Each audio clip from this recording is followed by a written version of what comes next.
Two very swift series already here for the Intel Extreme Masters Katowice round of 12. However, we'll be moving on to another series to try and figure out who's going to be moving on to the round of 8. It's going to be Neeb going up against RagnaroK, and Neeb is not going to need 39 other raid members to try and potentially fell the beast here in this matchup to get that fat loot of potentially $10,000 down the line at least. Joining me to my left-hand side, we have Maynard and we have Todd. Gentlemen, Neeb versus RagnaroK. Surely, Jeff's going to be very conflicted. There's a North American on one side, and then on the other side, there's his boy that he keeps saying, oh, I'm so impressed. Well, you know what? I'm conflicted too, and that's just because I don't know who is going to win this series. Neeb looked incredibly good in the European qualifiers, which earned him a seat in the round of 24. Yes, he beat Reina in that qualifier, which is insane. Not to mention that he's just been winning PVZs that he, on paper, seems like he shouldn't be able to win. But that's it on the other side of the map. Who's in the round of 8 right now waiting? His name's Deer.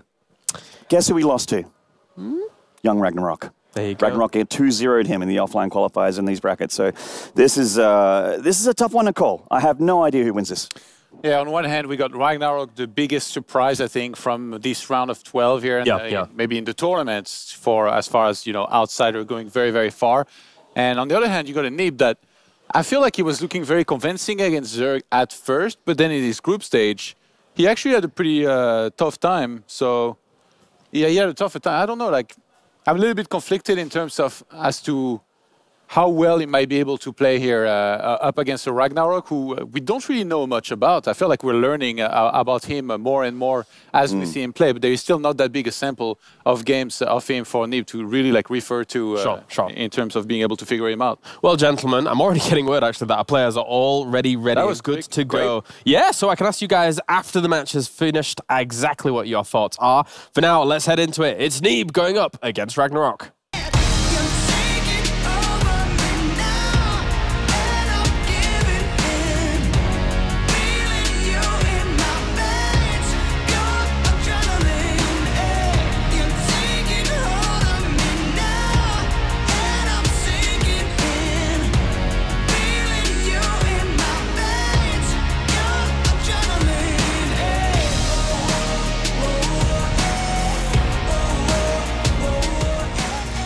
Coming up next, we have a Zerg versus Protoss, where up first we have the biggest dark horse of the entire event who amazed so many to get here. And he'll be taking on the best non-Korean player of all of 2017. Please welcome on stage, it is RagnaroK and Neeb.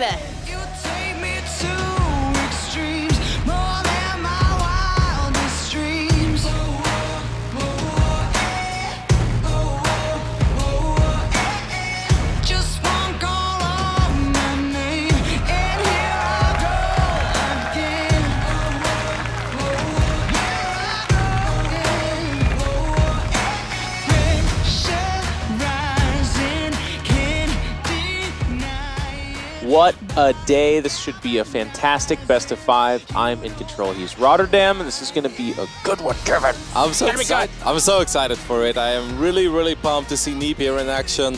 RagnaroK, absolutely the surprise of the tournament so far. I said this in the beginning of the day.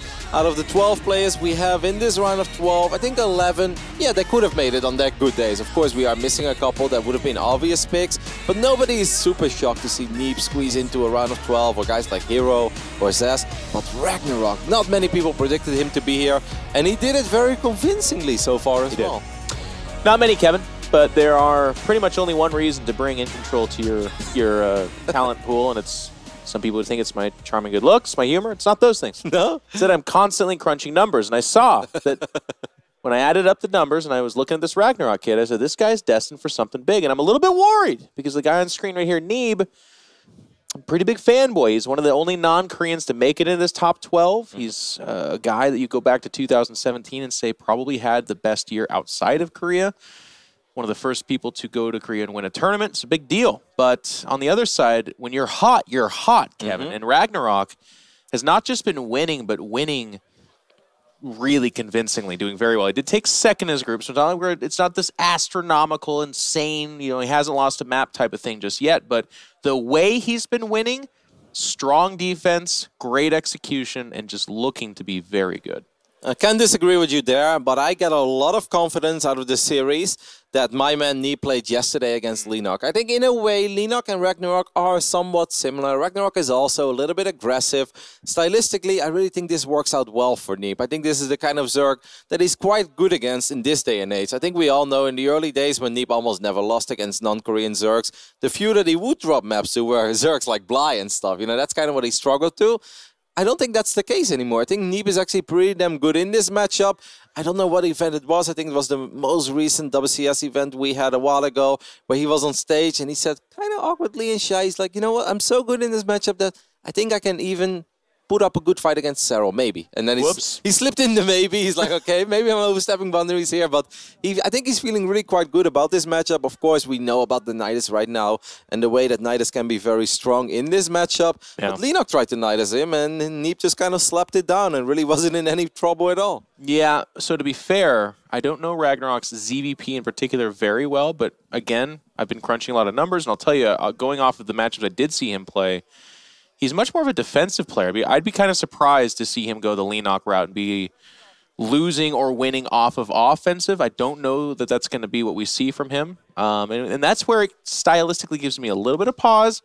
Because yes, Neeb is comfortable playing both offense and defense, but sometimes, and notably it's against players like Dark, who I don't think he rates RagnaroK up there with Dark, he gets a little bit tunnel vision on that offense. And I've seen Neeb lose some series where he's attacking, and it's like, this is not quite the Neeb way, and it gets a little bit out of control. If he does go that way, Roddy, I feel you should be worried, because RagnaroK's defense is something phenomenal. It's crazy. I mean, I think everyone in the round of 12 has to be worried, because there are nothing but top players left, so it's hard to argue there. But I also think when it comes to foreign Protosses and controlling complex Protoss armies, and I know we make a lot of jokes about Protoss, you know, 1Aing and sending a couple Zealots everywhere, guys, but it's not always like that. Sometimes you have to control pretty complex armies, where you've got Phoenixes, Oracles, but you also rely on both Force Fields and Storm at the same time, and casting those spells, running away. I mean, over the years, plenty of clips of Neeb have made it to the top of Reddit, where he is doing a phenomenal job in renewing Force Fields over and over again, moving his main army, dropping Storms, not overstorming. Yeah. He's not a trigger-happy Protoss, in my opinion. I really feel that whenever he drops Storms,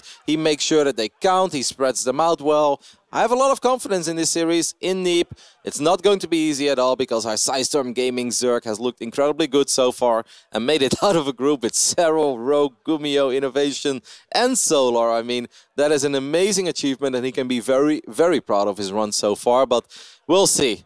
Also, Jeff, after the first two best-of-5s, I feel like it can only get better. It can literally really can. Yeah, that's the nice thing about that undercard that we started off with. It's like, hey, guys, you get that out of the way. It's time for these big matchups, and a lot of eyes are on TY's the Solterran there. That's going to be the next match after this one. But right now, it's these two guys. It's the American Neeb taking on RagnaroK, the unlikely hero, potentially. In his group, we called it 5 champions and RagnaroK. Guess what? Took second place. Yeah.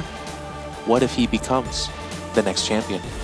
We'll see. Our very first map of this best-of-5 is going to be Cyber Forest, the tiniest maps of them all. On the left top side, looking in the main base of the American Protoss, representing Ting, it is Neeb. Look on the mini-map. That's a very fast probe. Coming this way to the lower right-hand side from Psystorm Gaming, it's the Red Zerg RagnaroK. I think he just wants to pylon block them. Yeah. But still, Kevin. I thought, like, am I missing a 12 boy? I thought I saw him building a drone, but I was like, okay. Just always look at the minimap. I'm always looking at that minimap. Generally good advice. You crunch numbers, Jeff. I pay attention to minimap. That's true. Yeah. Todd looks at supplies. Together, Big looks at roaches. And together, we're all one commentator. Yeah. You know? If you put all of us together, we make a decent commentator. All of us combined. We make one Artosis, probably. So there is a pilot being wiped in natural. That's very good news, by the way, because RagnaroK was not building a pool, was not taking a gas shot. Maybe he was going to eventually, but sometimes Zerg players are always like, you know what, eventually that probe will go into the main, double hedge before pool, and that can get a little bit awkward for Protoss, because then you immediately feel like you need to apply some pressure. The one thing though, Jeff, whenever I pylon block on small maps, and once again, this is the smallest map, guys, we currently have, if I pylon block a Zerg, I'm always a little bit worried that I invite them to all in me. Yeah. you can't really complain about it either, because you are preventing them from attacking you. You can't be me-me-meing on the other side of the map when they do show up with a couple of Lings and Banes. But RagnaroK actually took his gas pretty late, so I think that's a little bit less likely right now. Yep, and you can see the drone in position to go ahead and take that third hatch as well. So at the end of the day, it doesn't really do that much. RagnaroK does get the quote-unquote natural done at the third. So it's a slight delay in things like the Queen and that kind of stuff, but not a real big deal. On the flip side, Neeb, again, going to do what Neeb does, which is throw an Adept at you as fast as possible, continue to get information, and then from behind that, things change a little bit. Yep, but the most annoying thing for Zerg players when they have to take their first expand way further away than the natural is that the Adept is going to shade to the other side of the map, and normally you want to transfer some drones, right, as a Zerg player. You're going to saturate your main very quickly, and then it's normal to send a couple of drones towards your natural. Now those drones are going to be a lot more vulnerable to this Adept.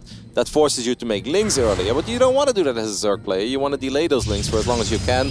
And I think Neeb has shown us a couple of very cool timings over the weekend, by the way. It seems like he's not doing it this game, but with multiple Adepts and Stargates, I really love the way that Neeb executes those kind of Oracle Adept openings.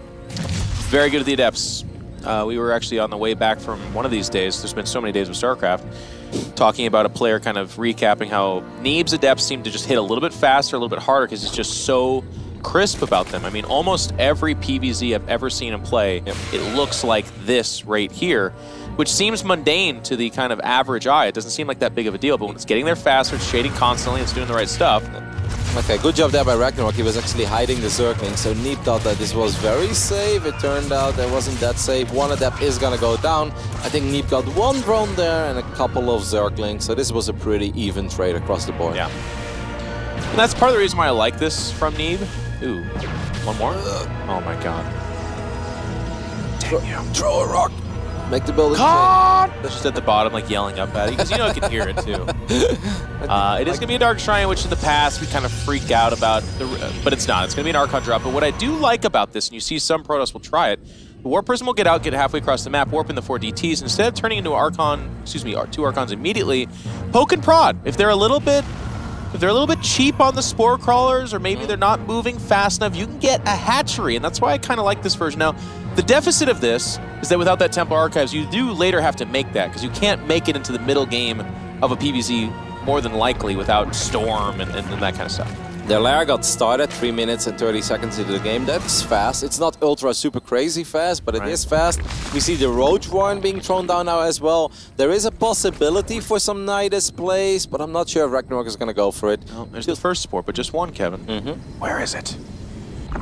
The third. So the main and natural are open. No Overseers just yet. I'll tell you what, man, if you're making an Overseer when DTs are in your base, not a good feeling.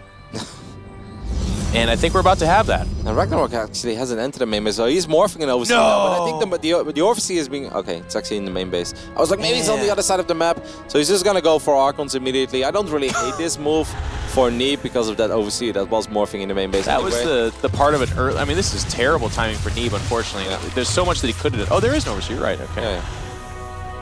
So it ends up being okay. A little bit unfortunate with the spawning of the Roaches there, because if a couple of those Roaches were actually spawned on the north side, or the Archons would have showed up here while the Roaches came out of the main, there is a chance that Neeb gets a little more done. But if you look at the workers, this is going totally alright for Neeb. He's up by 6, and we're already 5 minutes and 27 seconds into this game, by the way. Of course, his Nexus is maybe you could say a little bit later than what it could have been, but I think this is still very even across the board. It is, and that's part of the reason why I like this opening from Neeb, and you'll see it so commonly from him. The Adepts followed by the Archon. It's not really super committal, right? It's more of a check back against the Zerg. It's like, I want to see if you're doing timing attacks, I want to see if you're doing an all-in. Spire would be weird, but sees normal stuff right now. This is some real damage, though. Getting 4 or 5 drones in this phase in the game. He should at least be able to get one more. He's going to shade towards the base in the north side. I don't know if any Roaches were left behind. RagnaroK is confused, distracted by that Warp Prism as well. Neeb is looking good right now, Jeff. This was not a massive investment, but Neeb is getting some real damage done. The Archons in the main base. Got an Overlord there. It all starts piling up, and that's what you want as a Protoss. It's also a fantastic way to start a best of 5, because these are comfortably good things for him. It's not game-ending and like RagnaroK is on the ropes right now, but it's one of those things where Neeb's feeling good. He's getting the mechanics for his matchup underway, and he's getting stuff done. I love this. He's like, hey, that went really good. I'm going to try it again. So once again, Neeb's going to warp into Adepts. The Adepts are going to run into the Roaches. This time they'll be less successful, but maybe the Arcos can get a couple of drones here. I think they got one Roach, one drone so far, so not as good as the first one, but it's not always a party. But it's keeping the Zerg back. He's not losing anything here. The Queens had to come back into the main, and Neeb's seeing the composition. Every time 20 Roaches show up to kind of throw away the Archons, and it's not Hydras, it's not Mass Lings, that's Neeb taking a mental check against what he's facing. He's now going to fight some creep here as well. He's doing a really good job in pushing the creep back. I think Neeb has done everything well so far, other than spotting that infestation pit that the Observer just showed us. The infestation pit was it's at the natural. It's kind of a hard thing to spot, I would say. Right? It's in third base, right? Third base. Well, even harder. Yep. But it would be nice to pick up on that, because we know how powerful Swarm Host can be in this matchup. And if there's one thing that I have seen Neeb struggle a little bit with, it's Swarm Host play in this matchup every now and then. So the sooner Neeb scouts that, the better. Other than that, a pretty damn good game so far by the American Protoss. Yep, I fully agree on everything you just said. Now, Swarmers are coming out right now. Neeb's army is making its way to the third. I think the other kind of bell that has to go off in Neeb's head right now is maybe he hasn't spotted the infestation bit. Well, not even maybe, we know he hasn't, but it's just Roaches. That's got to be a suspicious thing, right? Like, it's not even a critical amount of Roaches. What else is coming? Well, what if he expects Mutas or something, because he's actually building cannons at home. But even this is okay. Like, fighting the Swarmos in the middle of the map is way better than ending up having them on your half. Now, it is really important when Neeb fights like 10 Swarmos that all spawn 2 Locusts that he runs away. You can get a couple shots up, maybe get a Guardian. Force field that arm. Every now and then with a Guardian Shield and Archons you can actually do well, but it's a little bit dangerous because RagnaroK's army is bigger, but let's see if these Locusts can get the engagement that they're looking for. And we're going to have a little bit of a fight here. He's actually fighting the Locusts in waves a little bit, ferrying back the wounded Archons to the back lines. The Immortal's doing so much damage. Supplies pretty in favor of RagnaroK, but a lot of that is Swarm Host, so it's a little bit of deceiving supply. He's going to go up into the natural. I don't think he has a whole lot in the way of force fields, with the army coming up here. There's just the one force field going to kind of make that space a little bit more narrow.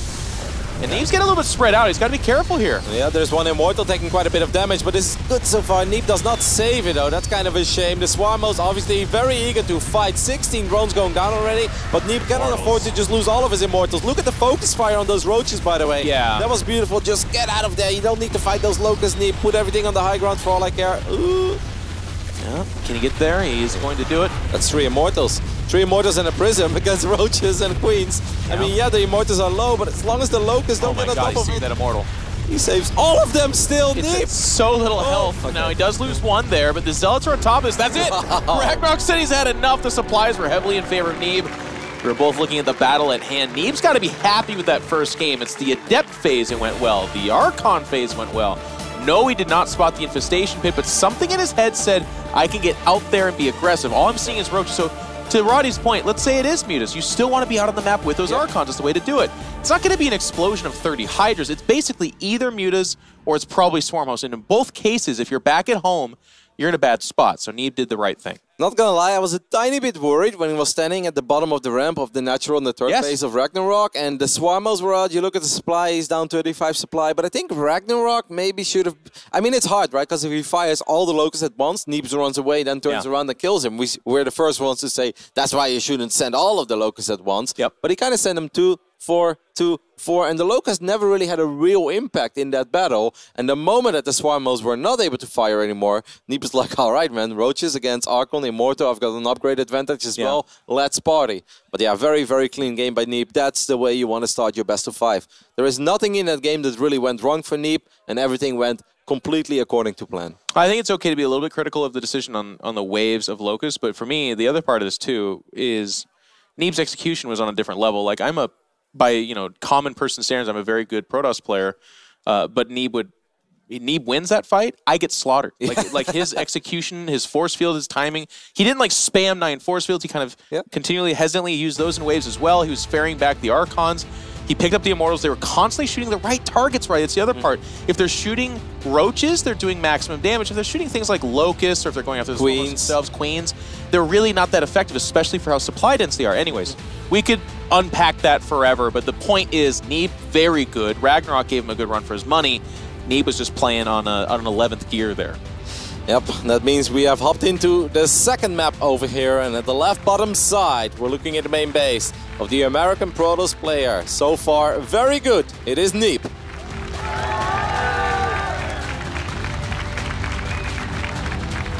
And in the top right-hand side, playing red hot, but needing to see some of that now, it's the Red Zerg RagnaroK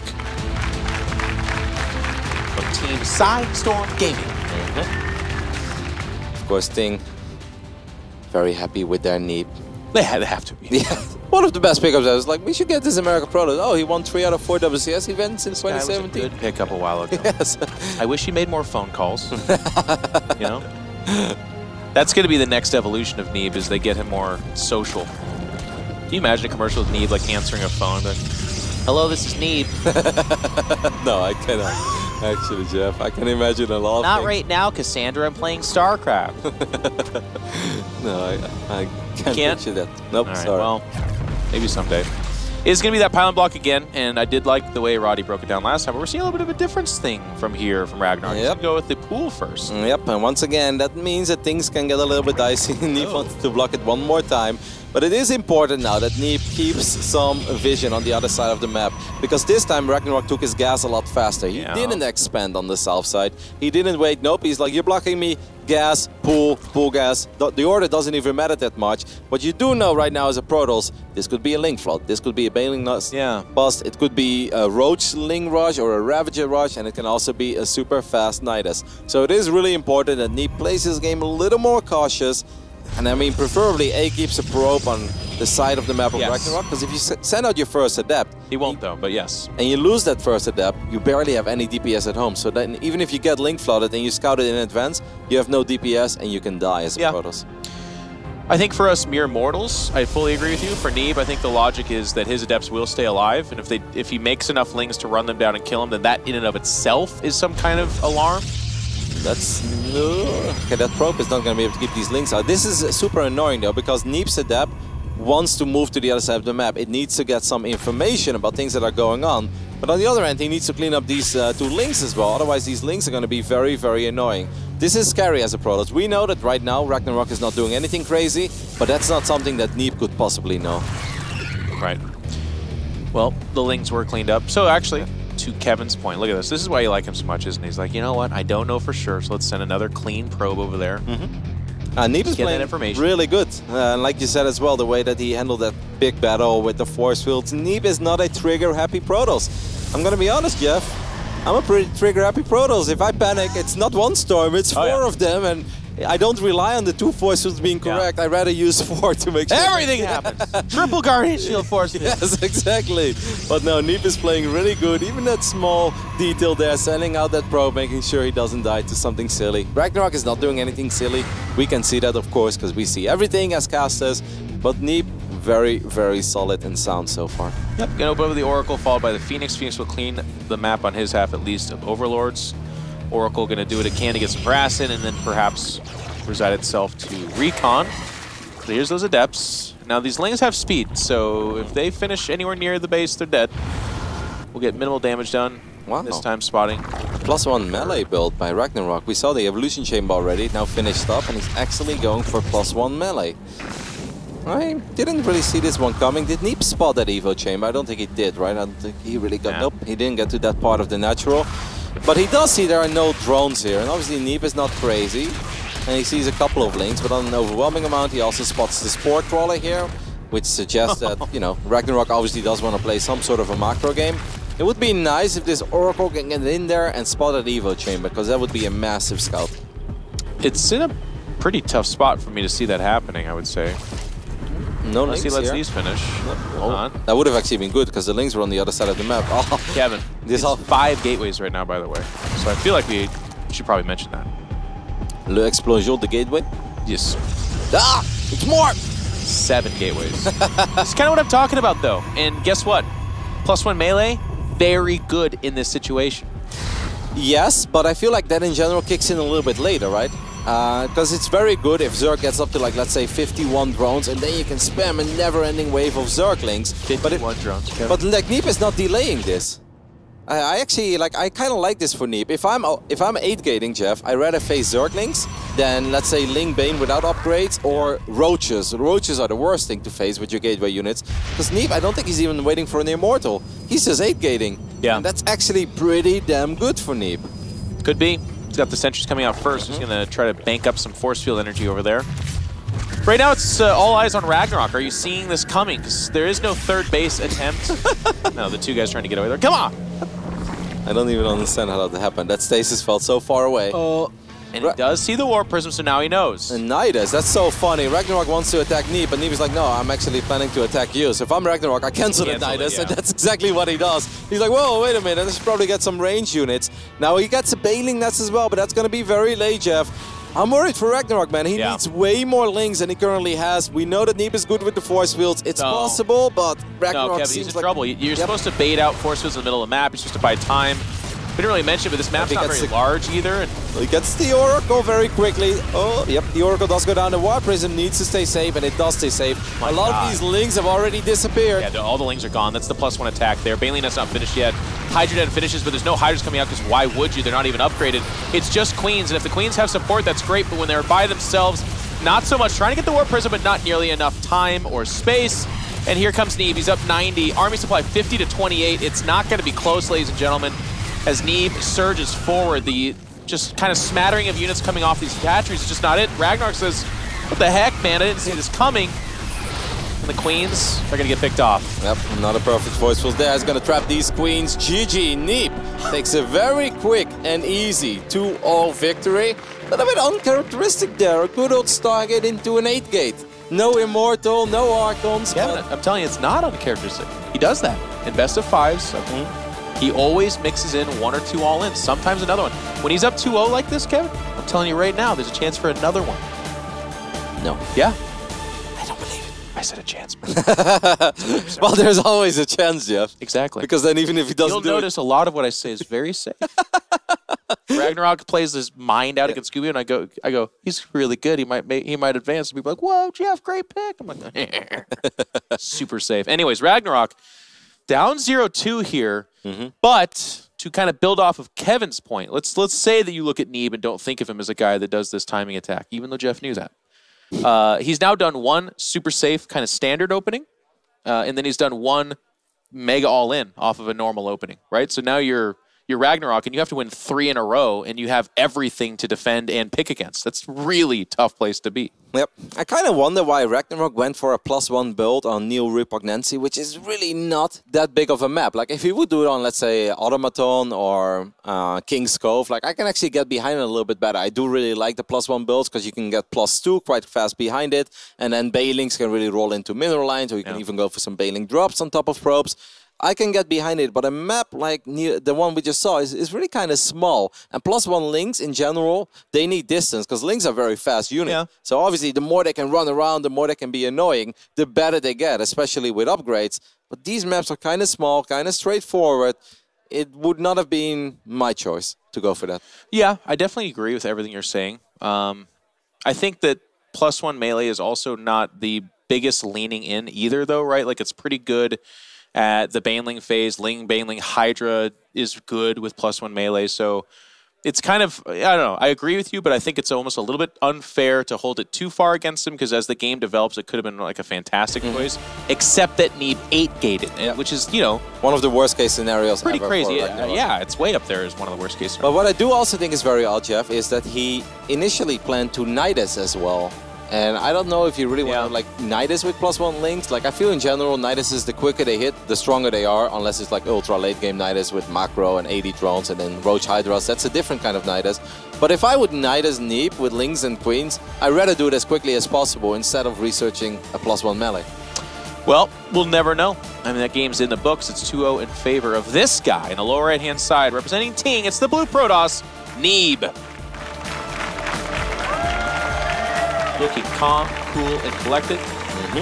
On the left top side, this man, Katowice, needs your support right now, because he needs to turn things around. This tournament live is on the line. Representing Psystorm Gaming, it is RagnaroK. And hopefully RagnaroK's got some fight in him. We've started off with 2-3 zeros. A little bit of a meltdown in each of those. I would not call this a meltdown from RagnaroK so much as, and maybe I'm biased, certainly I am, but Neeb is playing out of his mind. Like, his execution, it's been very good. And a little bit, like, StarCraft II is obviously not a game of luck, But there is luck. Yeah, there's always a little bit of luck sometimes. And Neeb going for an 8-gate. Like if RagnaroK would have used the same build as he did in game 1 with the quicker Roach Warn and RagnaroK scouts it, then he can just hold down that Roach button, and having Roaches against any sort of mass gateway attack is absolutely fantastic for Zerg. And even if it's a very quick, safe Baneling nest, that can already be a lot better as well. It's a little bit more complicated because force fields can mess up your Banes, but +1 links is pretty much the worst thing in the world for a Zerg player while you're being 8-gated. So it's just unfortunate for RagnaroK. Everything about it. Everything about it. I mean, he didn't even actually use Guardian Shield until he was at the ramp fighting the Queens. That was the first use of any Sentry energy. It didn't get scouted because the Phoenix that followed up the Oracle did a great job of clearing all the Overlords. They didn't scout anything. And RagnaroK, like you said, is probably operating off of a lot of what everyone else thinks, which is Neeb is mostly known for his just 3 or 4 base macro play. He does mix in those all-ins, but they're kind of rare, right? It's definitely not what he mostly does. So RagnaroK caught off guard, and he's got to bounce back. That's a little bit like Showtime as well, right? Showtime is also known for his macro and his strong defensive plays. But on the other hand, even Showtime says in interviews that it's important to switch it up. You know, I cannot always be the predictable guy that's only going to defend, because people will exploit it and they will play greedier than they should. So, yeah, Neeb playing a little bit into his image there as well, showing us that he's capable of some of those good old NA ladder replays strategies. Yeah, but execute at Neeb level. It's some kind of something else. Yeah, makes it better. It's fun watching him, right? Like it's just he's got some phenomenal control. So the Adept's going to back up to the middle of the map. It is a Twilight Council behind this. I think we should return back to that Archon drop. But again, like I said, not to be that guy, but sometimes he'll do a glaive timing attack as well. If it gets scouted here, I think that's a lot harder to believe. Yeah, but there's nothing wrong with glaives, right? The only downside of glaives at this point is that if you get Roach Nidus, glaives are not very good, right? You basically need to shut down every Nidus as quickly as you can possibly see it. But things can get very, very gnarly. If one Nidus pops off even a little bit, you're gonna be in trouble. So that's why I think the robotics facility makes a little more sense here. He picked off a couple of Zerglings, doesn't get much else. RagnaroK is gonna end up losing his Overlord in the main base to the Stalker. But that Robo's already halfway done. I guess he got the Robo in the natural. Is that I was gonna say maybe Temple Archives this time around, but it's gonna be Dark Shrine again. And it will just be that Archon drop. We'll have to see if Neeb maybe mixes it up a little bit here too. RagnaroK was researching speed, and then he cancelled speed, for a lair. And then he went for a quicker lair. Maybe that lair button's just still sticking in his brain because he wanted it last game. He's like, I gotta get the Nidus in. Contractually obligated to do it. Well, he makes a Roach Warn and he doesn't have Zergling speed, so there's still an Overlord on the south side. Looks like a Nidus, smells like a Nidus. Could definitely be a Nidus. Going for Nidus being down 0-2, by the way, in a best of 5 with tournament live on the line. It's a big decision. It's a big call to make. It is a big call, for sure. It's also a really good one, though. Must be nice for Zerg players, right? Where they're like, I'm going to take a big risk here and go with the overpowered strategy. I don't know, man. If you warp in at first Nidus and 2 Dark Templars slice away at it and get shut down. Lenok has been in that position as well against Neeb on year 0. In the box, Kevin. You wait for stuff to come out, then you snipe it down, then the DT's chopper came out, and you lose the game anyways, which is a bad choice. It is quite a few drones, though, on the side of RagnaroK, so maybe he just feels like he doesn't want to make Zerglings at all, and he's going for Roaches, but now he's getting a pretty quick Overseer, but that could just be to be safe against the Dark Templars. For now, it's safety Roaches. It's quite a few safety Roaches. We'll see what he decides to do, but he didn't drop the Nidus yet. Maybe he doesn't want it to get scouted, or maybe he doesn't want to invest in it at this point because he wants to get Roaches out as quickly as possible. I feel like if it was Nidus, we'd still be seeing Queens coming out.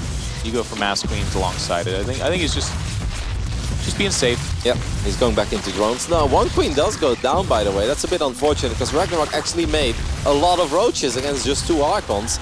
And then you don't want to be losing any Queens, Jeff. You're really not supposed to lose anything there at all. A couple, I won't say drones, but that's not true at all. A single Queen went down. Kev's like, I disagree with the overlay. I saw a couple drones die. I'm sure I saw a couple drones dying, guys. But 6 Overlords being produced at once, by the way. That was a lot. He lost one. Oh, I guess that's what he lost. He lost an Overlord. I saw something explode. Yeah. That makes sense. So many things exploding. Creep Chamber dies there as well. I knew something went down. Something popped off, Jeff. Kevin knew it. That's why they pay him the big bucks. Whoa! That's actually a mistake. And the Observer as well. So that's a nice double kill there for RagnaroK. Doesn't just get the Archon, but he gets the Observer too. 2 Adepts are going to sneak in once again, and the Adepts on Cyber Forest did so much damage.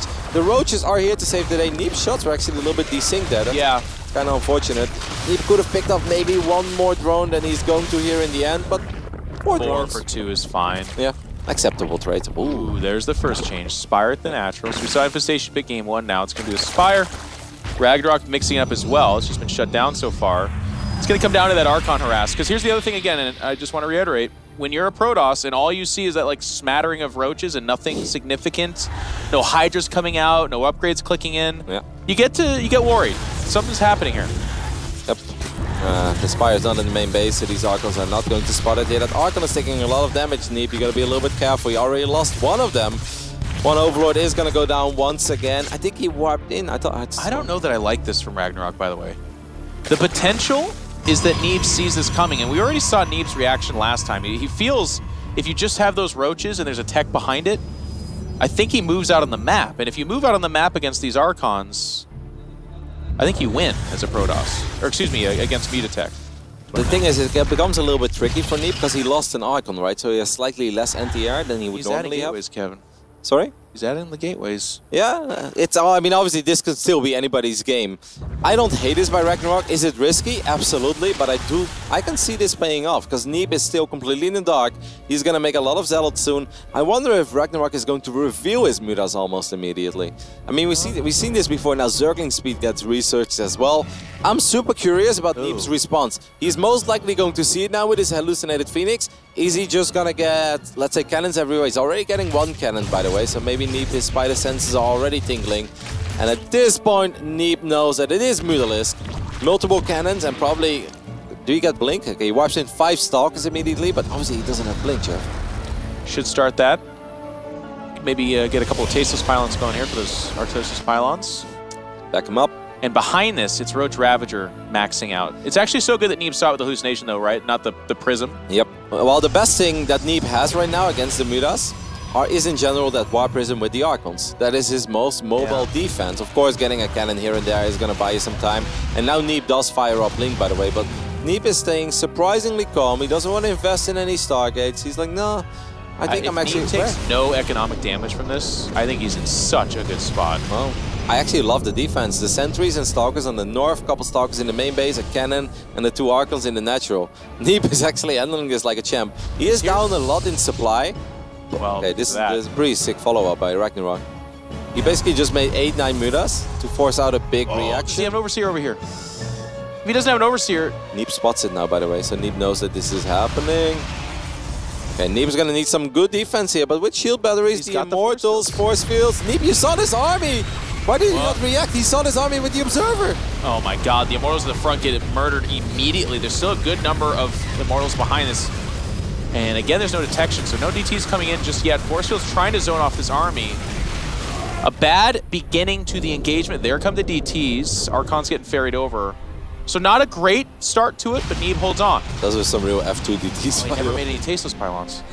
Those are the biggest F2 DTs I've seen in a while. They were on a mission, they came all the way back. Neeb, that was kind of odd, because Neeb saw it with his ops. It felt like he had plenty of time to react, but it still kind of caught him off guard. RagnaroK still transitioning behind all of this. This is a beautiful game so far by RagnaroK. I really love almost everything he's doing. He's not overcommitting, not overstepping his boundaries. He's looking for openings, he's finding a couple. The Dark Templars will start doing some damage, but with all the roaches, RagnaroK should be able to deal with this without losing too many drones. You leaned out on that one, my friend. They're doing a lot of damage.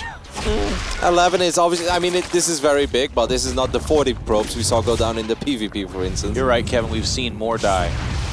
No, but I think this, okay, 12 drones hurts, but he still has 66, right? So it's not like RagnaroK's economy is crippled. Like, no, he's got an economy. Yeah. I think he's dead, right? Is he dead? I think he's dead. 27 roaches against 27 stalkers. +1 is finishing up for the roaches, but the stalkers already have +2. I mean, yeah, this is rough. I love how Neeb just kind of used the Dark Templars. Just before the lurkers show up, and he's just going to murderate this army over here. Giant concave, Guardian shields are up. Supplies still in favor of RagnaroK, but give it a couple of seconds here. And now the drones are getting pulled. Aggressive blinks from Neeb. He's going to go up there and he says, no, I'm not letting your army out of here. Still no detection. So DTs are the way to defend, and this is just too much Protoss. They get the surround on the army. There's the warp, excuse me, RagnaroK. You've been 3-0'd. Wow. This is it's going to be a quick day of StarCraft, you guys. What are we doing for dinner? I don't know what we're doing. Pierogies maybe, Jeff. Yeah, it's got to be pierogies. Okay. I mean, now all of the drones did go down. The base goes down, and Neeb looked incredibly good in his round of 12 match here. He got lucky again, though, Kevin. Like, little things. I mean, it's not just luck. I apologize. This game was solid by Neeb. But he hits just before Lurkers come out. Neeb is doing everything right now. He 3-0s RagnaroK, who's been playing red hot here, and he will advance on into the top 8. Stunning. What I loved most about the Dark Templars is not the 10 drones they killed, is that it kept RagnaroK busy, and suddenly he's like, surprise, surprise. The army's here too. Yeah, the army's here. It's Archons, it's Immortals, it's Sentries. That's a beautiful, brilliant call by Neeb. Yes, and it won that positioning. I agree with your point there, Kevin. Really well done by Neeb. We're going to go to a quick commercial break. When we come back, we'll hear from him on that stage real soon.